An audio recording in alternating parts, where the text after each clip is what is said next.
এই হরিনাথপুর গ্রামে 5 নং ওয়ার্ডে যে এত সুন্দর একটা নিলাম হবে কল্পনাও করতে পারিনি। সবাই মোটামুটি যে যার টিম গুছিয়ে ফেলেছে, আমরাও আমাদের টিম গুছিয়ে ফেলেছি। আয়োজনটা মোটামুটি শুরুর দিকে থেকেই অনেক সুন্দর হচ্ছে। আশা করি শেষ পর্যন্ত অনেক সুন্দরভাবে আমরা এগুলো শেষ করতে পারবো। আর সবাইকে অনেক অনেক ভালোবাসা রইল। আর এই ক্রিকেট টুর্নামেন্টকে সার্থক করার জন্য যে যেভাবে সার্বিক সহযোগিতা করা দরকার, অবশ্যই সবাই সবার জায়গা থেকে সার্বিক সহযোগিতা করবে। তাহলে এই ক্রিকেট টুর্নামেন্টকে আমরা শুধু আজকের মতো শেষ না, আজকের এই ঈদের মতোই শেষ না, প্রতি বছর আরো সুন্দর আয়োজন করতে পারি।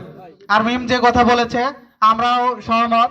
আমরা সবসময় চাই যে আমরা মিলেমিশে ক্রিকেট খেলবো, খেলাধুলার মাধ্যমে আমাদের ছোট ভাই যা বড় ভাই আছেন তাদের মধ্যে আমাদের একটা সৌহার্দ্যপূর্ণ সম্পর্ক তৈরি হবে, এই আশা ব্যক্ত করব। আর কারোর প্রতি রাগ ক্ষোভ না, আমরা চাই আমাদের আয়োজনটা সর্বোচ্চ সুন্দর হোক। এই বলে আমি শেষ করছি আমার কথা। আসসালামু আলাইকুম।